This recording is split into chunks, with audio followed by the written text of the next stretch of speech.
Hey everyone, welcome to my channel. It's your girl Mimi Lee here. If you guys are new, I hope you guys stick around and subscribe. If you guys are not new, thank you so much for coming back to my channel once again. So today's video is going to be an unboxing and I'm super excited to show you this. And I actually purchased this item before I got my Alma BB back because I had no idea my Alma BB was going to be back to me like so soon, because the way they made it sound like it was going to be more months on end because they hadn't like started fixing the bag or anything, because it was a repair and it was a whole fiasco. If you guys want to hear about why my Alma BB was gone for 5 months, I'll link that video down below for you guys because that bag was gone for so long. But I decided to make another purchase because I did let go a few items in my collection. I let go of my Gucci disco bag and I let go of my YSL walk because I felt that I wasn't reaching for them, and I feel like maybe in the future one day I can find something else that I love a little bit more than those 2 items and replace it with something else. So I was like, you know, I let those bags go and I'm actually letting go of one more bag. It is a Louis Vuitton Felicie. I'm letting go of mine. It's the Rose Ballerina Vernis. I have it packaged up and ready to go. So that bag is going to my mom today. I'm really excited to see her later. And I know my mom wears more color than I do, and I just felt like this is kind of like a full circle moment for me, where it just brings me back to like my mom used to give me hand-me-downs of all her designer bags when I was younger. And even though they were older and they were really used, I always enjoyed like my mom's collections, even down to her shoes. And it just like makes me feel like, wow, my mom used to give to me all the time when I was younger, and now there's something I can give to her. And even though I bought the Felicie for myself, I didn't wear it very often. It was on the shelf like 99.9% of the time out of the year. I would bring it out at least like maybe once a year. And I think I only brought it out once so far this whole year. And I just feel like, you know, it's just, I feel like it would be better off, you know, with my mom, and she can enjoy it and love it. And since it's like coming from me, it'll mean more to her, just like when she would give me her hand-me-downs. And I also let go of my Vernis like card case that I got. And I felt like, you know, since I let go of a lot of things, like I think I can add something else. And that's what I like about luxury handbags. Like you can always like sell your items and then like fund new bags, fund new items. I think that's awesome.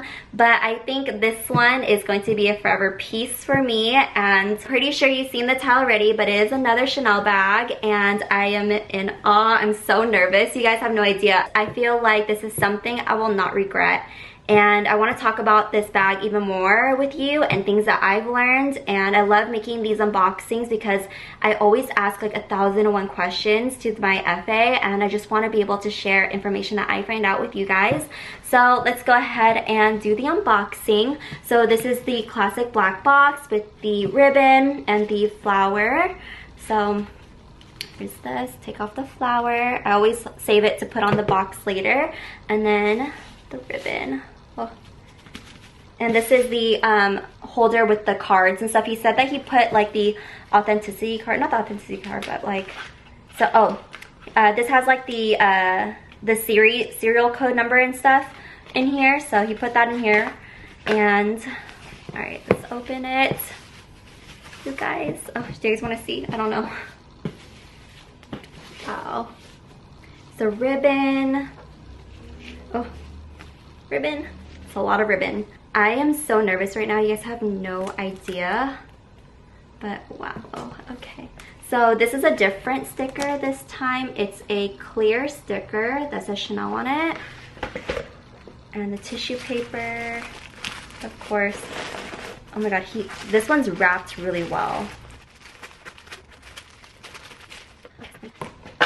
Ooh, I just dropped my cards. And excuse my appearance, you guys, I just got back from having lunch with my friend. You guys, I've never spent so much on one item before, so this is like, whoa to me. Like my heart is like pounding. But I know like it's going to be worth like every penny because it's going to last me forever. But go ahead and open it. It feels like Christmas all over again, you know? Oh my gosh, you guys, it's like wrapped really, really well. Oh. The chain just fell. Okay, hold on guys. It's like all taped up really, really nicely. Wow, look at the wrapping on this. Like, it's so like well done. and very protective. And it's always really good to keep the tissue paper because it'll help the bag like maintain its shape, and it'll also make your bag last a lot longer. So this is a little protector duster thing. Oh wow, this one's like specifically made for the boy bag, so it's a lot different than the classic flap. And it goes through the little loops on the side here. This one goes through like the little loop right here. I'll show you guys on this one. Do you see? And it helps protect the bag.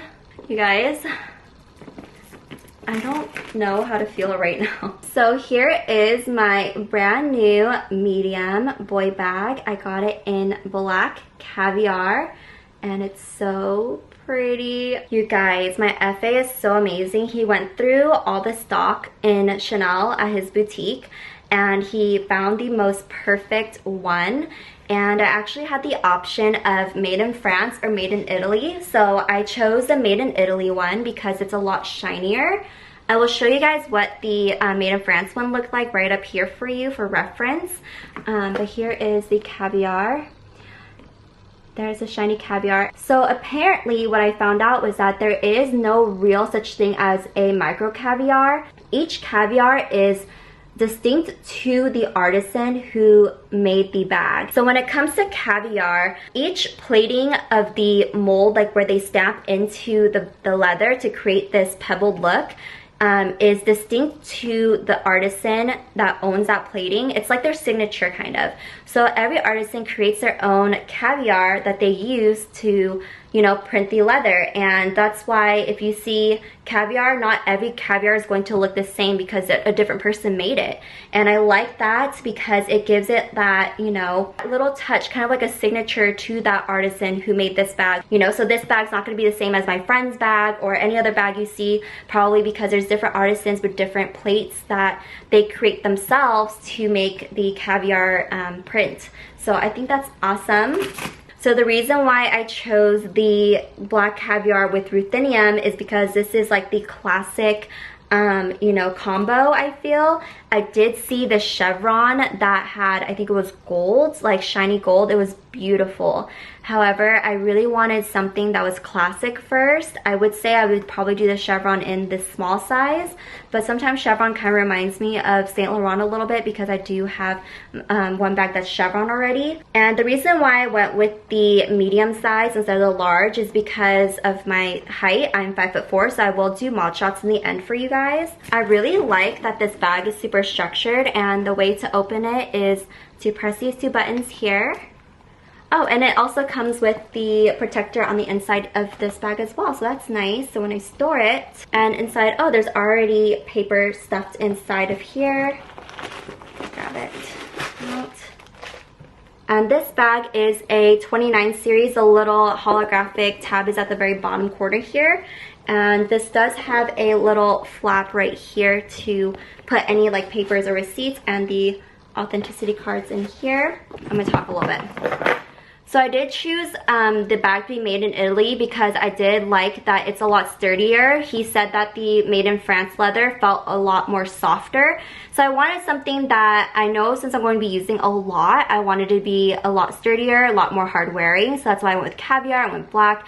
So that's why I chose this particular bag, and I don't really mind that it's not made in France. I know some people are really particular with their bags being made in France and stuff. For me, I feel like as long as the bag is made well, it's great quality, there's no flaws, and you know, it's going to hold up well over time, then that's what I think about when I buy the bag. It doesn't really matter where it's made as long as it's, you know, holding up the quality that it should be at. I love the way the silhouette of this bag looks like. It just has this edgy look and just gives me like this, you know, everyday casual vibes, but you can definitely dress this up for date night.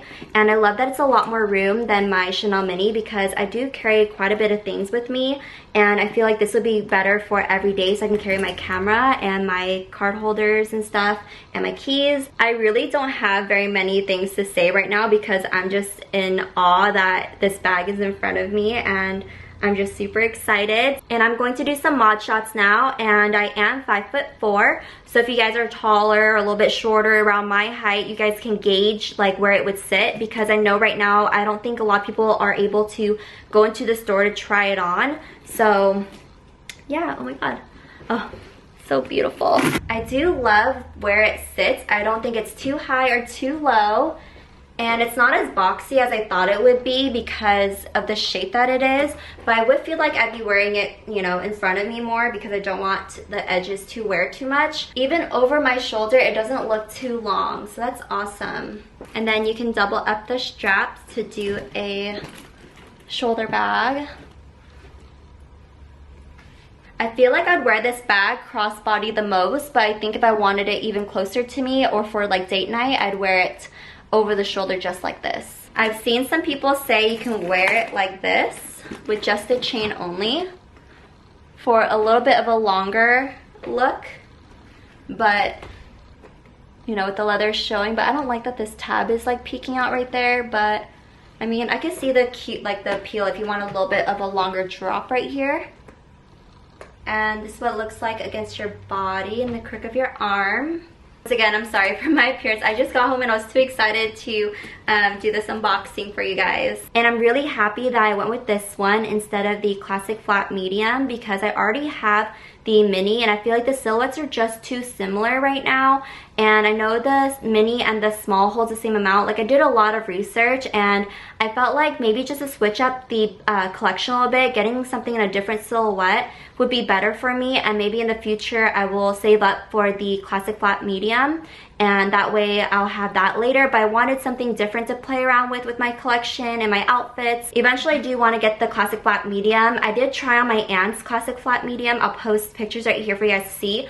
And it is quite big on me. I don't know what it is, it just looks so big and I don't know. I think that's why I was like, maybe I should just get this for now, and if I love this size, then I can get the classic flat medium in the future. If you guys want to see a review or a what's in my bag video, that'll be coming soon.